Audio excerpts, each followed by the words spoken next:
Hey yo, in this video, I want to help you understand how to niche down your SaaS so that you finally make sales.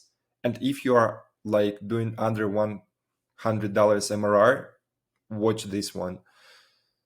There are a couple of factors we want to figure out when we are starting our SaaS sales.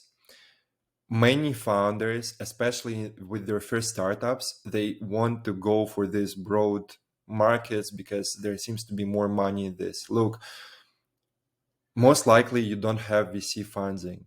And even if you do, the fastest way for you to make sales will be to solve a pain point for a certain customer group. Instead of you figuring out these numerous ways like, oh, we help these people live a better life, and we help grandmothers get home faster, or I don't know, you make the startup helping grandmothers get to their homes faster after buying groceries. Sometimes you throw away thousands of dollars into development and so on. And then you figure out that the grandmothers are not in a hurry to their home because they've got endless amount of time, like nothing to hurry for. That's why it's crucial to go from a pain point. First, you need to talk to these grandmothers and ask them, guys, are you in a hurry? Like, do you need to get home faster? And then you will hear that no. So make sure that you are solving the problem. The best validation will be for you to make sales with it. If people are giving you emails, this is not validation that this is a problem.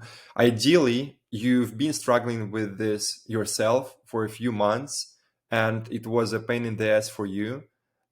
Usually it's a huge factor that someone else would be willing to pay for this solution. So again, identify the problem. In this video, I will go through a couple of SaaS products which came to me at $0 in revenue, and they've been like at $0 for months and some of them for years. And I will guide you through my thinking process, how we found them sales in a few weeks. First thing which I start with is I understand, okay, what's the problem we're solving? Second one is how can we narrow it down? Because if we are solving the problem, say, like the client feedback problem, okay, how can we make it a smaller problem so that it becomes back and forth feedback for web development agencies? You see, the narrower is the problem, the easier it is for us to figure out who we need to be selling it to. Then we find three personas struggling from it the most. I say three personas because when we would be reaching out to three profiles, if we don't make big success with the first one, at least we have a couple of backup options. And that's why when you are, for example, working on the product, which, as with the case with FeedBucket, you're helping web development agencies save time and client feedback, the three buyer personas I would have in mind here could be busy freelancers, could be web development agencies of 3 to 10 employees, and the third one could be web development agencies of 10 and more employees. And the completely same product can completely fail selling to agencies of 5 employees, but have immense success selling to agencies 15 employees and above. It's stupid, but at each stage of the journey, the business is facing different problems. And that's why it's key for you to get this timing right when they are experiencing the problem the most. So after we brainstormed who are three buyer profiles who are struggling from this pain point, we select one persona that has money and will be saving time and money with your solution. Even if the grandmothers have money and they come from wealthy families, it will be a waste of our effort to sell them any SaaS that will be saving them time. Why? Because 99% of grandmothers are not in a hurry. And that's why it's usually easier to land some B2B sales than B2C ones, because the main idea of your SaaS most likely is you help people save time because you automated some process. And quite common, it's the businesses who value their time more, and they understand that each hour is worth $100 to them. And that's why they can make this easy math in their head, thinking, oh, we save 4 hours. This means we are saving $400. That's why we can easily justify $40 for this solution. Again, persona should have money and will be saving time and money with your thing. I can't emphasize the first factor big enough, because when selling to broke people, we are like, we will fail, because you may have the best product in the world, but if you are selling to people who are struggling money wise, you're going to be playing the game on hardcore level. And if you are not keen for playing on hardcore difficulty, consider selling to people who have money. I'm telling you, my entire life, I had this mission, vision stuff that I should be helping broke people get somewhere. First time I had a startup where I was helping unproductive people with accountability. The startup was a failure because helping, like, it's the worst business turning poor, lazy freaks into millionaires. You will drastically fail trying to accomplish this. Please don't. And there are billions and trillions of money being made in the world with people helping some individuals who are doing fine become rock stars. Instead of trying to help someone make $10, it's so much easier for you to get to traction by helping businesses generating $10,000 get to $15,000. First thing is they have a big desire and they are quite confident that they are in this thing. And secondly, it's easier for them to justify paying to you. No matter which product you are working on, it's quite common. It's not just quite common. Like, you will not find a single SaaS that people pay for that's not saving time and money in some form. And this thing with saving time and money, this one can be unintuitive. For example, let's take different apps which help with like grocery delivery.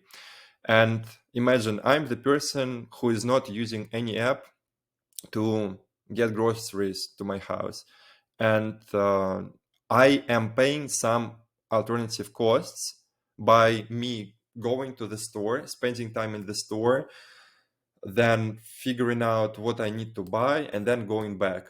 And what the industry figured out a couple of years ago is that individuals who value their time can justify paying a couple of dollars for someone to get products to their home fast. And now I use this service daily.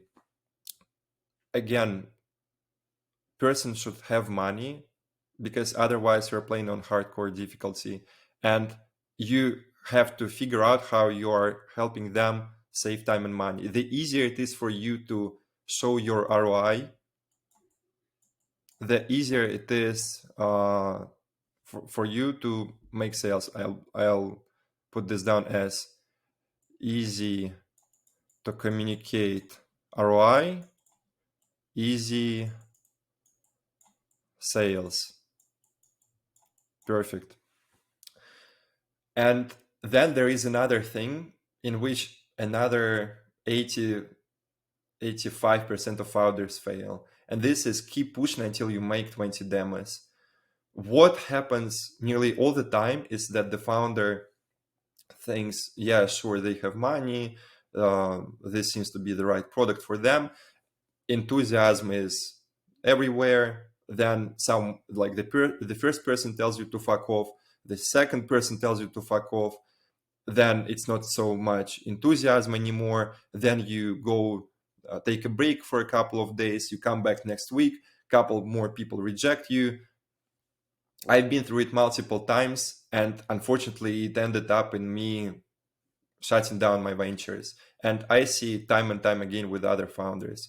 So usually I say invest at least 1 hour a day on lead generation, on business development, like getting in touch with people, scheduling calls, and handling these calls. And do this at least 1 hour a day for at least 2 months. Until then, no matter what market feedback you hear, it's not big enough sample for you to quit your thing.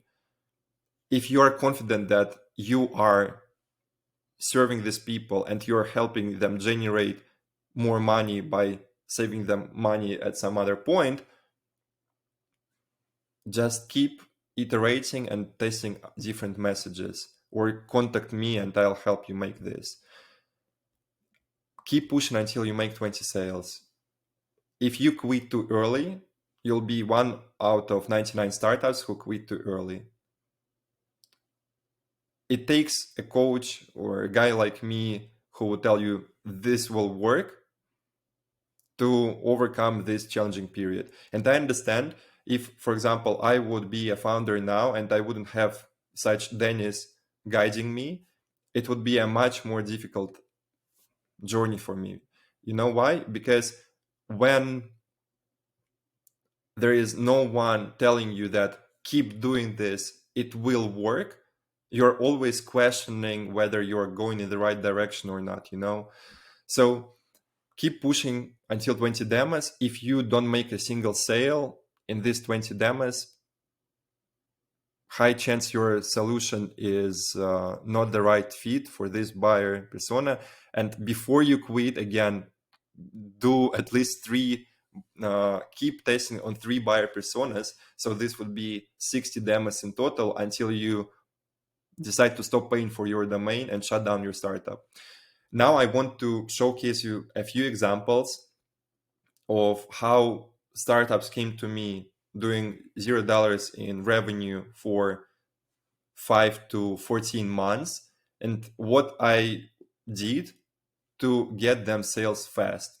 The first one, banger story, called Pets and Joys. It's a startup, like an app, and they were doing many things. They had a food market, like food market for pets. They had pet market, and they had telemedicine. The founder has been pitching me all the features for nearly 20 minutes and telling me how this works. And you know, when I hear someone give me a very long pitch on the product, it's quite common that they have very few users. And that's why I asked, wait, how many users you have for so many features? And they said less than 5 active users. A rule of thumb for you is that you want to have your number of features should be less than the number of paying users. If you have 1 working feature, don't build 5 more until you get 5 more paying users, you see? Because otherwise you will face this deadly trap where you will spend months and months iterating and building new stuff for this couple of people who are not even paying you money, and they will drag you in all the directions and basically make you waste half of your year. So again, the app had many things in it and had nearly to no users entering and logging in. I applied this framework for the product. I figure out, okay, what are the problems that this app is solving? The first one, food market. It's like solving the problem of food delivery for pet owners. Is it a big problem enough for such an app? I wasn't sure. And when I started speaking with the founder, we figured out, well, that people are not really willing to pay money to get their pet food faster, because this could fit into a usual grocery delivery app. Another one was second, how can I call it, second-hand pet market, where people resell their pets to other owners. And with this one, again, is it a problem big enough for someone to pay money for getting a dog from another person? During the discussion with the founder, both me and him agreed that usually the person just goes to Facebook or brings up their network and they find a pet. Would they pay hundreds of dollars to do it faster? Maybe, but it wasn't convincing for me enough. And then there was this telemedicine part. When talking about this one, the founder explained to me how in the place where he lives, there are very few veterinarian clinics for pet owners, and there are very big numbers of wealthy pet owners sitting in the queues there. And my thinking again was, do they have money? Yes, they do. Are we saving them time and money? Yes, we are. Because look, if there are these wealthy people spending time in the queues, most, like usually when they're wealthy, their time is worth a lot of money. For some of them it's hundreds of dollars, for some of them it's thousands. And if they have no alternative to do it faster, they have no option but to sit and wait in this stupid queue of 40 people. That was my thinking, and that's why I told the founder, let's focus on telemedicine and go and make contracts with veterinarian clinics and monetize the part where we are helping veterinarian clinics make more revenue by bringing them wealthy clients, and we're going to be serving another part, being wealthy pet owners, by saving them time so that they can invest it into doing better activities. It took 3 weeks before we landed 3 contracts with veterinarian clinics. Then there is another project called Magic Note. For Magic Note, the initial idea was quite unclear for me because it was an assistant for non-native bloggers. And I just realized that, okay, we shall not be serving beginners, because when you're serving beginners, it's like it doesn't pass this test. Most likely beginners don't have money and they don't value their time enough because they treat blogging as a hobby. And that's why I advised us to implement a couple of changes. Instead of helping beginner level copywriters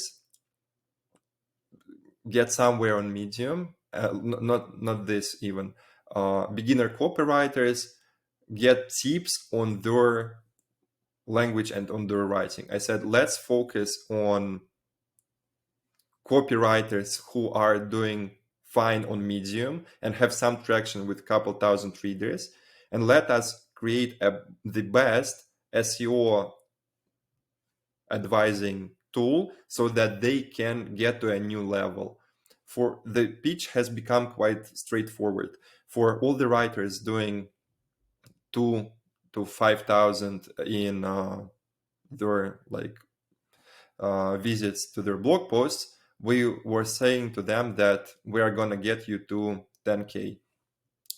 And it's been, I think, less than 3 weeks before we made the first sale worth $50.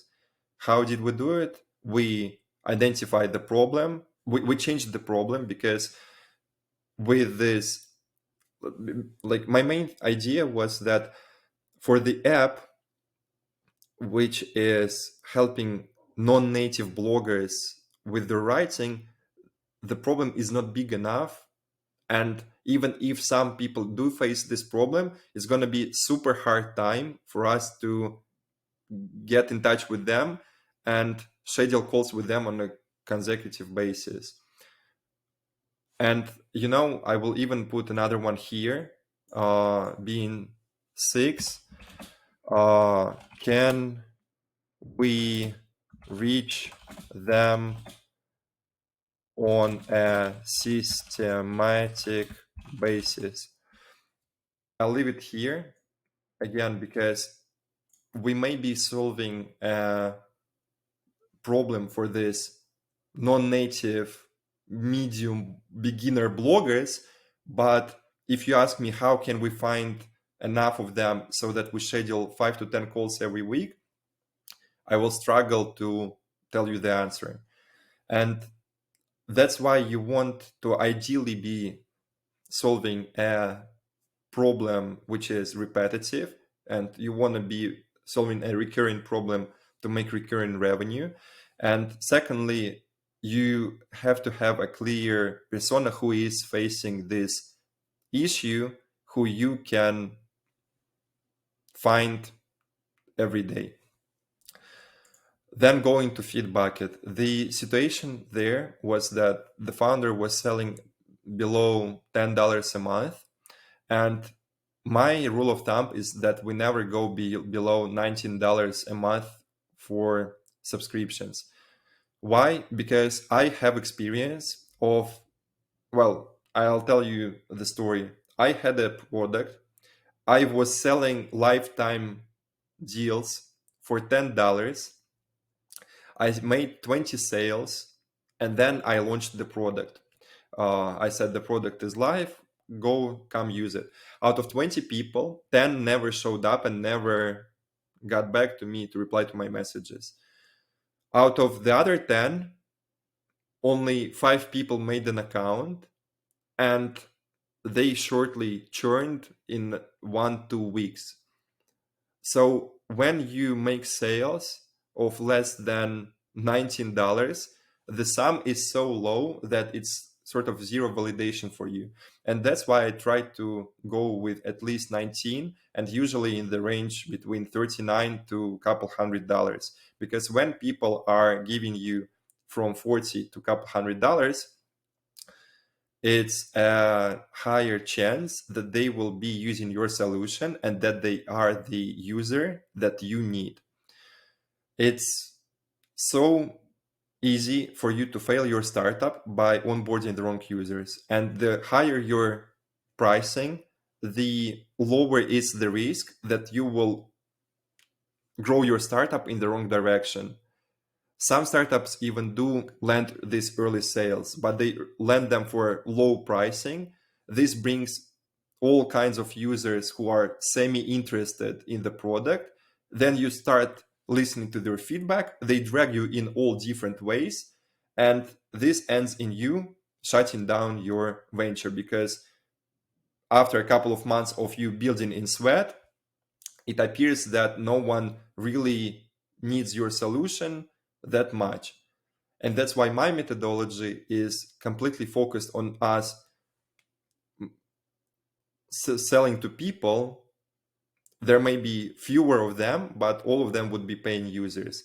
And after my fun experience in startups, I always pick 20 people paying us $100 over 500 people paying us $5. With Feedbucket, pricing was below $10, and the founder was selling to everyone. When we sell to everyone, it's always super hard. And that's why, again, we niche down the problem. We figure out who has the money and who would be benefiting from it the most. And then we go and find them. That's how we started approaching web development agencies. Why? Because I knew that web development agency, they time is worth money for them, and it's going to be a easy way for us to communicate the ROI for them, and thus it's going to be easy for us to make sales. In the call, you will get to the sales part, and when it will be about you closing them, you want to have a very simple, straightforward equation for them, because if you are explaining that you will have this feature and this feature and this feature, no one needs your fucking features. Like, everything that people want is to save time and make more money. If you can easily communicate to them that you are providing them a money printer, or like they pay you $50 for your solution so that you can help them generate extra $500 worth of business. That's how we land sales on repeat. Then the situation with Percy AI, that's the product for creating Amazon listings. Similar story, founder creating listings and selling the solution for less than $10, like $15, and no paying users. My thinking completely the same. Who is struggling the most? How can we justify ROI? How do we find them? So instead of us going for broke freelancers from Fiverr, I thought, okay, how about we go for Amazon agencies? The same day after we had the first meeting, we started reaching out to Amazon agencies, and the same day the founder booked 5 calls on this week. It's simply because the message was straightforward. We help you save time on Amazon listings, and usually you would be spending 2 hours on each listing. We cut it down to 2 minutes max. As you can create them in 2 minutes, you can sell hundreds of other listings. And it doesn't take a genius for them to understand that extra 500 listings a month means extra $50,000 over their business. Again, 3 weeks pass, we start closing sales for $89, $99, and $150. I think I covered the main principles today. Please leave a comment in the below if this video resonated and if you have any more questions about that, because I upload all of this with a single idea that I want to help you build a great startup. That's it. And I will see you here in the next one.